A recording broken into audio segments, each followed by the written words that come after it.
Mais d'abord, Philippe Val est avec nous sur Europe 1. Bonjour Philippe. Bonjour Dimitri, bonjour à tous. C'est évidemment l'Iran qui ce matin retient votre attention. Oui, mais avant je voudrais rendre hommage aux courageux militants antisionistes décarbonés qui ont pris la mer au péril de leur vie pour rejoindre la bande de Gaza.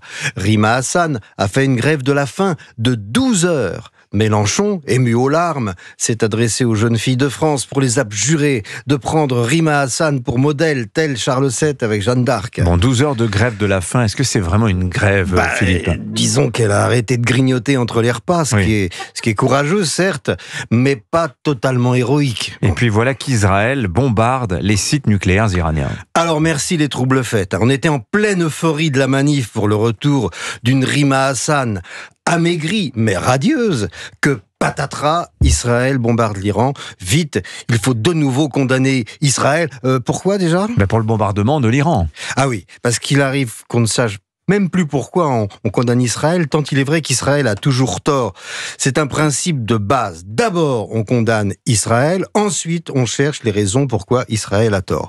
Brainstorming dans la meute mélenchoniste.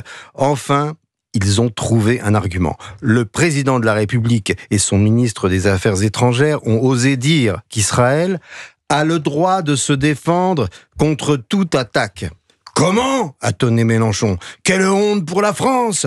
Comment peut-on dire ça alors que c'est Israël qui a commencé ? Et toute la meute est les fistes de reprendre en chœur. Quelle honte ! C'est Israël qui a commencé. Et c'est là qu'il faut expliquer lentement. Mais pourquoi lentement ? Parce que le LFiste n'est pas, comme on dit, le couteau le plus affûté du tiroir.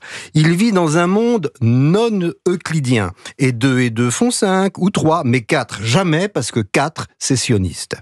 Depuis plus de 40 ans, la République islamique d'Iran affirme sur tous les tons qu'elle va se doter de l'arme nucléaire et rayer Israël de la carte.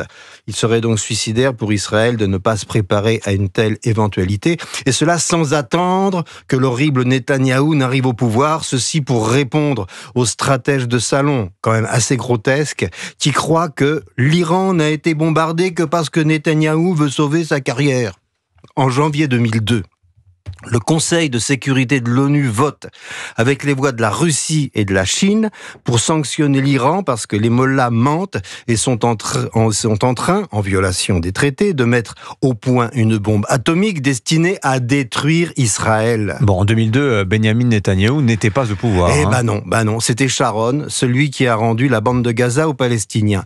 Et il y a une petite information qui semble avoir échappé à nos stratèges anti-sionistes.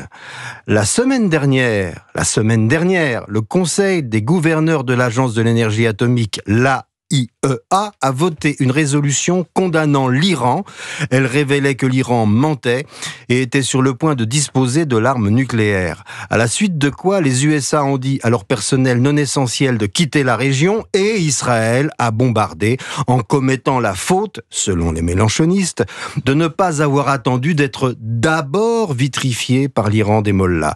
Car pour LFI et quelques commentateurs autorisés, c'est seulement après avoir été rayé de la carte qu'Israël aurait pu légitimement répliquer sans troubler la digestion de Rima Hassan. Mais jusqu'où l'antisionisme va-t-il se nicher, Philippe ? Chez tous ceux qui en douce se réjouissent qu'Israël fasse le sale boulot et qui, au bal des hypocrites, entre 2 olives, trouvent qu'Israël exagère. Le régime terroriste des mollahs est un cauchemar, et pour la planète, et pour les femmes, et pour son peuple. Alors que l'on soit de droite ou de gauche, peut-on nier l'évidence qu'Israël est un très petit pays doté d'un très grand courage. Allez Rima, reprends une olive, il faut te nourrir entre 2 grèves de la faim. Signature Europe 1, Philippe Val, merci beaucoup Philippe.